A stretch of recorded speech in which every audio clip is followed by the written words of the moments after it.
வன்னியர்களுக்கான 10.5% இடஒதுக்கீட்டை அமல்படுத்த தமிழக அரசை கண்டித்து ஓசூரில் பாமகவினர் தொடர் முழக்க போராட்டம்.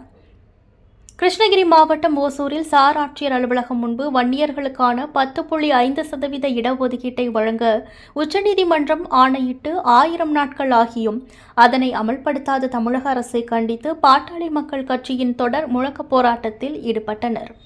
கிருஷ்ணகிரி மேற்கு மாவட்ட பாட்டாளி மக்கள் கட்சியின் செயலாளர் கோவிந்தராஜ் தலைமையில் நடைபெற்ற இந்த போராட்டத்தில் குழந்தைகள், பெண்கள் என பாமக மற்றும் வன்னிய சமுதாயத்தைச் சேர்ந்த நூற்றுக்கணக்கானவர்கள் கலந்து கொண்டு உச்சநீதிமன்றம் ஆணை பிறப்பித்தும் வன்னியர்களுக்கான இடஒதுக்கீட்டை அமல்படுத்த மறுக்கும் தமிழ்நாடு அரசை கண்டித்து முழக்கங்களை எழுப்பினார்கள்.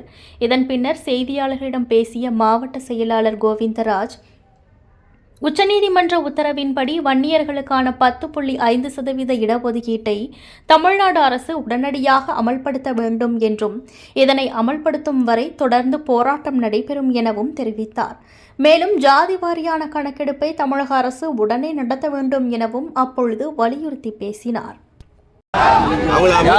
இன்று கிருஷ்ணகிரி மேற்கு மாவட்டத்தின்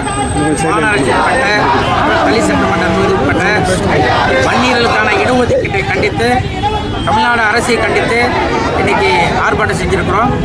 வன்னியர்களுக்கான 10.5% இடஒதுக்கீட்டை உச்சநீதிமன்றம் கொடுத்த தீர்ப்பை தமிழக அரசு நிறுத்திவிட்டது. இது உடனடியாக அமல்படுத்த வேண்டும் என்று நாங்கள் பாட்டாளி மக்கள் கட்சி சார்பாகவும் வன்னியர் சங்க சார்பாகவும் இன்று ஆர்ப்பாட்டம் நடத்துகிறோம். இதுவே இறுதி கட்டமாக எடுத்துக்கொள்ள வேண்டும் தமிழக அரசு. இல்லை என்றால் அடுத்த கட்டம் மிகப்பெரிய போராட்டங்களை தமிழக அரசு சந்திக்க வேண்டிய நிலை இருக்கிறோம்.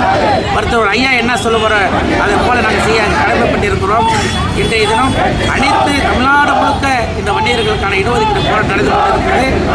இதோட தமிழக அரசு உடனடியாக இந்த வன்னியர்களை வஞ்சிக்காம 10.5% உடனடியாக கையெழுத்து போட்டு மக்களுக்கு அனைத்து மக்களுக்கும் இந்த இடஒதுக்கீடை முழுமையாக பெற்று சேர வேண்டும் என்று மிகவும் தாழ்மையாக கேட்டுக்கிறோம். இதே போல ஜாதி வார கணக்கெடுத்து அந்தந்த ஜாதி அடிப்படையில் அனைத்து சமுதாய மக்களுக்கும் இந்த உரிமை போய் சேர வேண்டும் என்ற மருத்துவர் ஐயாவுடைய கொள்கை. அதே போல நாங்களும் அதே போல தான் வேண்டுகிறோம். அனைத்து சமுதாய மக்களுக்கும் ஜாதி வார கணக்கெடுத்து இந்த உரிமைகள் எல்லாம் கொடுத்து 10.5% வன்னியர்களுக்கு மிகவும் பிற்படுத்தப்பட்ட மக்களுக்கு உடனடியாக வழங்க வேண்டும் என்று இந்த தமிழக அரசு ஸ்டாலினை நாங்கள் வன்மையாக கண்டிக்கிறோம்.